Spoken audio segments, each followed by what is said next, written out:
ყველაზე მნიშვნელოვანი შესაბამი იყო, რომ ძირითადი პარადიგმა, რომ ეს პროტესტი უნდა იყოს მშვიდობიანი, რაღაცნაირად შეილახა, ხო? ოღონდ ეპიზოდურად შეილახა, საბედნიეროდ ეპიზოდურად შეილახა, ის რაც მოხდა ძალადობის, ასე ვთქვათ, კომპონენტი თუ ის ეპიზოდი ამ პროტესტის, არ მოხდა ამის ვთქვათ, განზოგადება და ის არ გახდა მთელი საპროტესტო საზოგადოების შინაარსი. 4 ოქტომბრის ფაქტმა კიდევ ერთხელ ცხადყო, რომ რუტინული, ყოველდღიური, მშვიდობიანი, არაძალადობრივი და მტკიცე პროტესტი არის ყველაზე უფრო ისეთი ეფექტიანი პრევენცია საქართველოში ავტორიტარიზმის ჩაბეტონების. მათ ძალიან აღიზიანებთ ის, რაც რუსთაველზე ხდება. მათ იციან, რომ ყოველი აქ მდგომი ადამიანის უკან დგას ათეულობით და ასეულობით სხვა ადამიანი და როგორც კი ამის საჭიროება დადგება, ეს პროტესტი ისევ გადაივსება. ანუ პროტესტის შენარჩუნება და გამძლეობის შენარჩუნება არის წარმატების ფორმულა?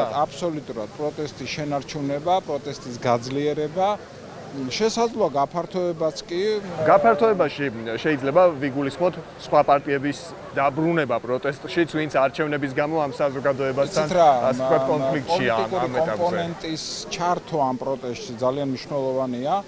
პროტესტი აღმოჩნდა თვითკმარი იმ თვალსაზრისით, რომ მას ასე ვთქვათ პოლიტიკური და პარტიული დამატება არ სჭირდებოდა, მაგრამ არაფერია ცუდი იმაში, პირიქით კარგიცაა და მიზანშეწონილიც, რომ ეს ასე ვთქვათ, ეს ღირებული დამატება ამ პროტესტმა შეიძინოს და ასე ვთქვათ პარტიული ჯანსაღი, პარტიული ასე ვთქვათ ფონი ამ პროტესტს ახდეს.